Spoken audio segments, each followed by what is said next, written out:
And that's why I think this is a great podcast to do, because if anybody lives in an area, has been working with academic relations with their chapter, that's what I did for years before this. Start talking to your schools, like reach out to me. I'll help. I know Desiree's a great resource. Just with that initial, would you be interested in teaching a class, starting a program? This episode is brought to you by Greenskies Analytics, an audit analytics service provider that works with internal audit departments that have data analysts and are still frustrated with trying to make analytics actually work, aren't getting the expected ROI, who can't break through the communication barrier between the analysts and the audit team, and those that need experienced direction for an audit analytics strategy and process. Those that feel like they've wasted time and money on trainings, aren't getting the value they want, not prioritizing the highest risk areas for the organizations, or have projects that seemingly never get completed. Do you deal with any of that? If you do, go to the show notes of this episode and click the Greenskies Analytics link, or go to greenskiesanalytics.com to schedule a call and understand how Greenskies Analytics makes analytics actually work for internal audit. Hello, everyone, and welcome to the Audit Podcast. I'm your host, Trent Russell. Today on the show, we have Amanda Jo Erven. She is the Director of Internal Audit Education at MSU of Denver. She's also the president and founder of Audit Consulting Education, LLC. She does a lot of ethics training, a lot of fraud training.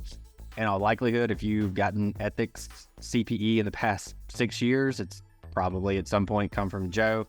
I know I saw her in person at my local chapter years and years ago. I think it was a full day, maybe half a day on ethics. So I remember just being like, I don't really want a full day on ethics training. That sounds terrible.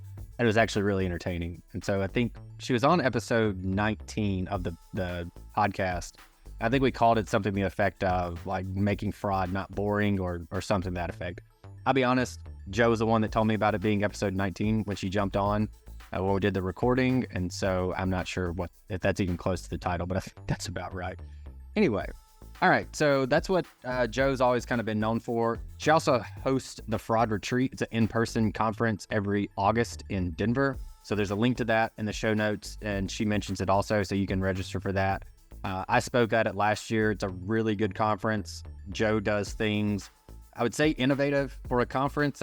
Things that I've never seen be done at a conference to keep it to where it's not just, let me go hear this speaker.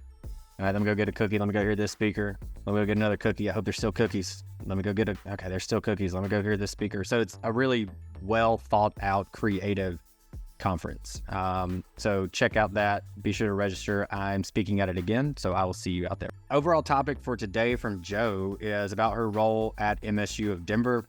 And really, we kind of talk about how we can get more students involved, students in higher ed, how we can get them involved in internal audit and how we can get them placed into positions in internal audit as a way to help really build out the profession, help with hiring, help with retention, as opposed to like, all right, let's go get another CPA that maybe took an audit class or an external audit class. This is significantly more focused on internal audit. So we talk about how to do that, how Jo set it up at MSU, how she's continuing to grow it. And for those that are interested and you kind of get this itch of like, oh, that'd be really cool to implement it at my university or university I went to, Jo is open to those conversations as well as other folks at the IIA. So with that said, this feels like the longest intro I've done in a very long time. Here we go. I just wanted to take a minute to kind of catch up and have the audience catch up with us. So you're speaking on fraud and ethics, right? So if people still want to have you come in, speak to their IA chapter or whatever other event, you're still doing that. Is that right? Absolutely. Fraud, ethics. And I've done, what's funny is since my new job, which we'll talk about, I've gotten back to my roots of doing more internal audit trainings really in the past year. So it's been super fun. I've passed some ethics on to, our friend Elizabeth McDowell, who's got a great ethics program. And I got to do things like my Rethinking Internal Audit at our last IIA chapter event. So anyway, yes, I am still doing it. But as you'll see, a lot will be in May. Like I've got 6 gigs in May after the semester ends. Okay, perfect. All right. I think we've teased it up enough. So you're still doing that. What are you doing now? And we'll just leave it at that. Like just tell the audience what you're doing. Because I know a lot of the audience is probably familiar with you. You've hit that IIA speaking circuit for years and years now. So update us. What are you doing? or they've been your podcast listeners since episode 19, because I looked this morning and I've been around. I appreciate you looking up the episode number for us. Thank you. I know. I was like, I want to know what number I was. Okay, so as you can see from my attire, although if you're listening, you can't see, I have my MSU Denver t-shirt on. Funniest thing, when I took my full-time faculty role at MSU Denver, my colleagues all say I went and literally bought out the bookstore. I now have like a closet full of, because I get to be more casual and wear the college t-shirts, right? And hoodies. And anyway, a year ago, just January 2023, I took over the internal audit program at MSU Denver. It is the only program in the state of Colorado. So the only school that truly is teaching 3 internal audit classes. We are an IAEP school. So one of 56 colleges and universities that are on the IIA's list. It's I always get it wrong, but the Internal Audit Educational Partnership Program. So really neat to be actually supported by the IIA, obviously our professional body, to say, yes, your courses are up to par and you should be teaching the next generation of our internal audit leaders. So that's what I'm doing now, full time. Okay. And so the IAEP, this is what I was curious about. It is sponsored by the IAA? What's the relationship there? It is. I think it started through the foundation, right? We wanted to get that education in the university level, the programs. And so you have to apply, and literally there's 3 levels of IAEP schools. And so we started, my predecessor got us into foundation level in 2021, and literally due today, I sent it off yesterday. I'm applying for comprehensive level, which is the next level up. So super excited, 160-page application. But yeah, they look through all of it. They have an academic committee that looks through your syllabuses and the resumes for all your professors, and talk about things like, do you have an internal audit student organization, and how does the chapter get involved with your school, and lots of questions. Obviously, they want to make sure you're supported all around by your department chair. I've got a letter from my dean of my College of Business, along with the Denver chapter. So it's a really cool partnership that they have. That's what I was curious is, why do we not see or hear more about these programs? And I think you answered part of it with the fact there's a 160-page application for the second level. But in addition to that, like, I know the only experience that I had with this was with the group out of Louisiana State University, or LSU, that's been doing it for seemingly forever. And we sponsored a conference, and our booth, the Greenskies booth, was right beside the LSU booth. For those that watch the YouTube clips or can just pick up on the accent of mine, my favorite college football team hates LSU and vice versa. And so, of course, I went up to him and we started talking college football, and he kind of pulled up his sleeve and showed me his watch and said, "Roll Tide." And he's a Alabama fan too, leading the internal audit charge for LSU. All that to say, LSU was really the first one that I'd ever heard of. And again, this was 15 years after I graduated. So why do we not see more of these? I mean, seriously, I'm sure the 160-page thing's not a deterrent, but why do we not see these? And who should be like making the push? Because let me finish my thought. Sorry, I'm going. You're good. Here. Keep going. Just talking to someone about how for the past couple of years, hiring retention has been the issue for CAEs for, especially I'd say since 2020. And so if that's the case, I mean, why would you not want these programs in the universities and colleges around the world, but obviously where we live in the U.S., to be able to promote it? Because it's usually, hey, I'm an accountant, and I guess I can either go be an accountant, or I can go do public accounting, or I can go to internal audit, as opposed to, nope, here's the audit specific thing, and where you're going to learn the differences between the two and why you probably should take this path than some other ones. So why do we not see more of these, and who should lead the charge on getting more of them going?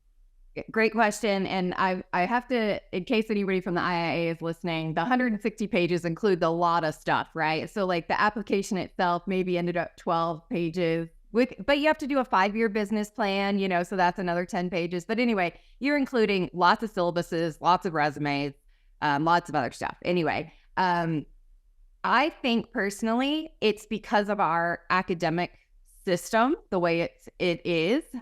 For example, my internal audit program lives under the accounting department. I would much rather it live just probably under the College of Business, right? You don't need to be a CPA to be a great internal auditor. Not to say that that's bad. I have my CPA. I never tell a student not to get it if they want it, but it doesn't have a very clear home. And so nobody knows where to put it, first of all. And I think that it's just this tradition in universities, the focus has been on external audit. And rarely any have an internal audit class. So it's literally starting a whole new class. And in academia, let me tell you, one change takes years, right? So a new class, getting it in that catalog. It took me 2 years to get, between me and my predecessor, to get a new internal audit certificate in our catalog. It's now in our catalog for fall of 2023. But anyway, everything's slow moving. To get a program started and to even get a class started. And I think there's not enough internal audit professor or professionals that want to come back and be professors either. So, that's another thing, just having the people of interest. You got lots of people that'll come back and teach accounting or, want to teach a course at night.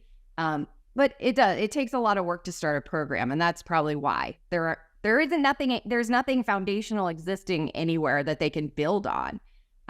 You mentioned LSU just real quick. They're excellent, right? I'm pretty sure they were the very first IAEP school. They are a center of excellence. And what I see and where I want MSU to grow is I want it to be the hiring pool for the Denver area, chapter, for the Denver area chief audit execs. I have 15 chief audit execs and directors and managers on a board that advises me on what should be in my curriculum, what they want to see to hire directly from school, because that's another untraditional thing, right? We don't hire internal auditors straight from school. We hire them out of external audit or, they've had some work experience.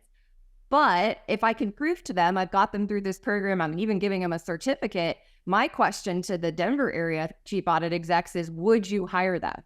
And the answer was yes. And so that's where I want to build a center of internal auditing, here, and that's their hiring pool. So we don't have those issues that you just mentioned. That's really my end goal, right? And I think that, that makes a lot of sense now, knowing what it takes to get it launched. I think there's plenty of people that will go, I would teach a course a couple of days a week or, something that affect a night class, whatever, but it's everything else. And having been an FTE data analyst for audit in higher ed, I know exactly what you're talking about, can empathize with the pace of change amongst other political issues that you have to deal with. So that makes a lot more sense then. Yeah. And the IIA is doing great. Desiree at the IIA, who's kind of taken over the program, she is trying to get it out there and say, spread the word. And that's why I think this is a great podcast to do, because if anybody lives in an area, has been working with academic relations with their chapter, that's what I did for years before this.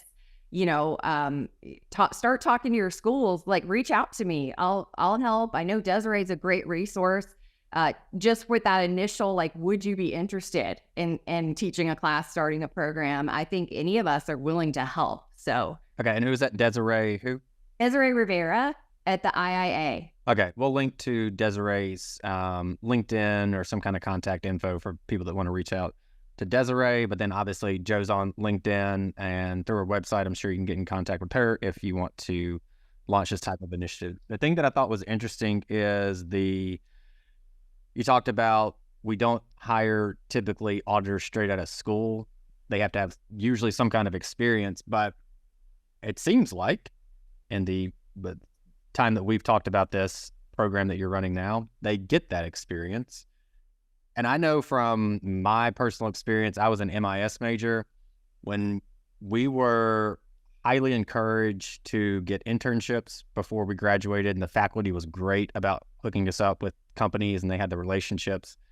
And we had our senior year, you did both semesters a project, an MIS related project for legitimate companies, Procter & Gamble, Coca-Cola, those are the two that I remember because that's what I was on, or Nucor Steel is the second one I was on, but those went on my resume. So by the time I graduated, I had 3 legit work experiences that people go, all right, there's really not a whole lot of other people outside of your program that have that. So I guess we'll hire you. You seem pretty good. So anyway, I think that is extremely important to have that. It should be, in my opinion, if I was running any kind of school, it would be like you're getting real world experience while you're here. I don't care about the books as much, and we're going to make sure you get internships. I mean, this is why I build in real internal audit projects into my class. And I tell my students, if you need help putting this on your resume, ask me, because I've had students go, okay, I loved your class. I want to be an internal auditor. Here's my resume. Will you look at it? And I'm like,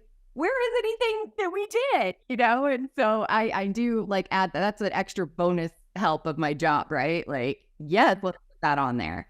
So with that said, the way I wanted to ask this question, and now I'm thinking about it, is tell us about the MSU Denver Internal Audit Department. Oh, you mean my students? Yeah. Yeah.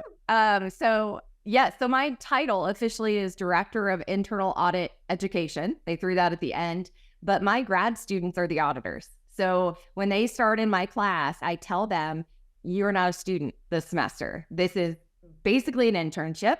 I make them change their email signatures, right? Like, you are a student internal auditor. I do have them put student because, we don't want to represent ourselves as a, as an actual department, but we are. I mean, that's how we function.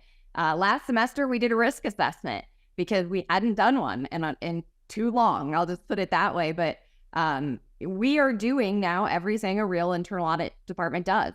Last semester, I had my student, one of my students, follow up on 34 open issues because we didn't really have a process, and I saw it as a gap, right? We're supposed to be doing that. So anyway, yes, my grad students are the auditors. They are doing a fantastic audit right now. We just kicked off yesterday. Super fun. And it's great for me. That's like what I was saying at the beginning is I am back to my roots now, right? Like, I started in internal audit in 2005. Left in 2018. And yes, I've had clients and consulting work, but I am like, back to where I'm picking the audits, we're kicking off, we're closing out, we're reporting to the board, and I love it. It's been awesome. So that's what I was curious about. If you have a student internal audit department, who are they reporting to? Well, this is kind of one of those, like, I'm not the internal audit director. They do report to me, like my guidance. We all collectively report to the CFO, like, an organization would between the CFO and CEO. We work very, very heavily with the CFO. And in fact, he funds part of this program. He funds part of my salary in order to run this program because he relies on the students. This was decided over 10 years ago at MSU. They had an internal audit department, wasn't looking at the things that they thought it should be. And so they said, hey, let's try this program out. And it's been great. I have my moments where I'm like, oh, we're not doing enough, right? Because I was an internal audit director. And so I don't get enough students to cover what I would want to every semester. Let's be honest. So there's been some really honest conversations with our board of trustees at the university.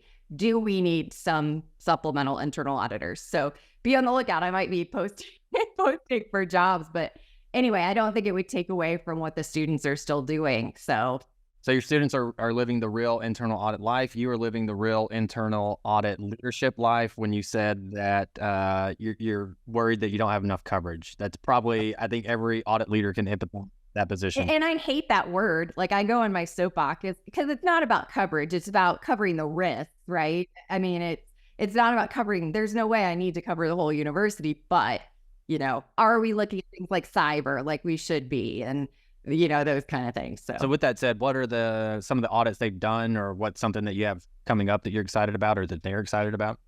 Yeah. So, we've really done some great things. So our university has gone from just exorbitant, like 10 times of the amount of funding and donations recently. So last semester we looked at the university foundation. So how are we raising money?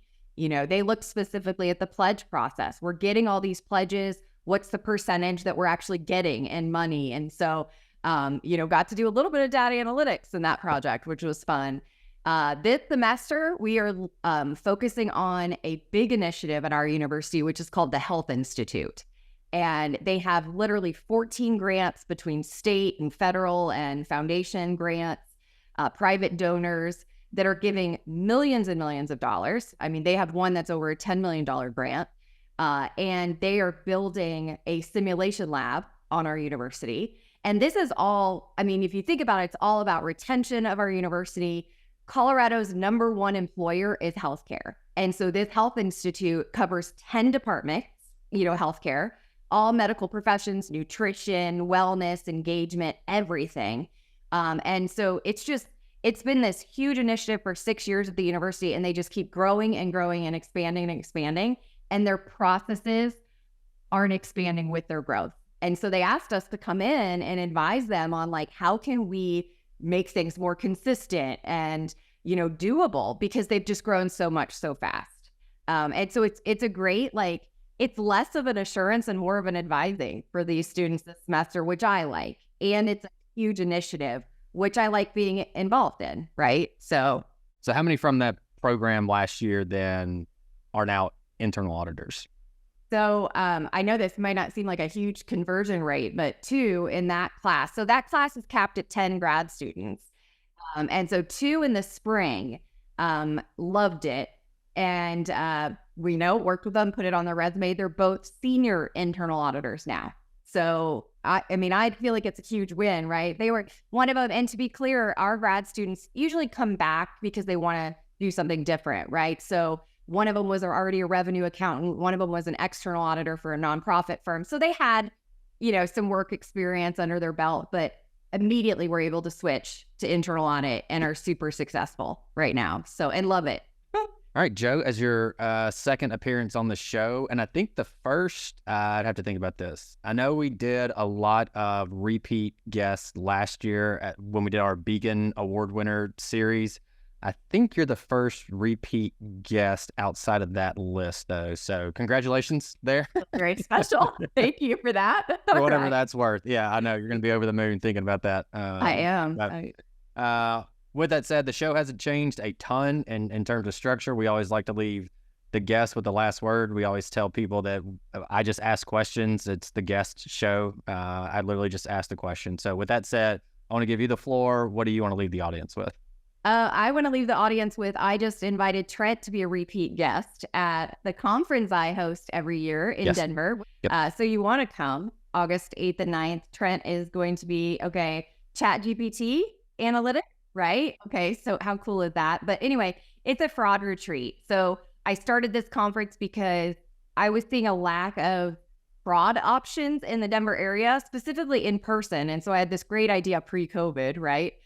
So it got delayed, but this is my 3rd year and it gets bigger and better every year.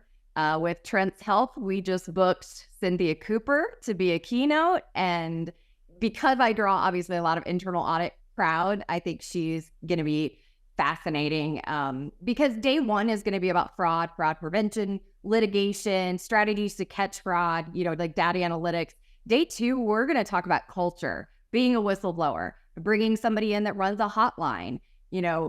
It's just going to be it's going to be a little bit different this year. And I think it's going to be really educational. And we're ending the day with a comedian who is literally called the undercover employee, who has some stories about culture. So it's going to be great this year. Hey everyone, thank you very much for listening to this episode of the Audit Podcast. Whatever platform you're listening on right now, I'm sure there's a subscribe button somewhere, so please hit the subscribe button there. If you're listening through iTunes or Spotify, feel free to go give us that 5-star rating. It only took me about 16 seconds to give myself a 5-star review, and it really helps to get future guests to come on the show, so we'd really appreciate that. Lastly, be sure to check out the show notes and follow us on all our social media channels on Instagram, on LinkedIn, and on TikTok. Also, if interested, please sign up for our weekly newsletter from the Audit Podcast. Thank you all. Have a great one.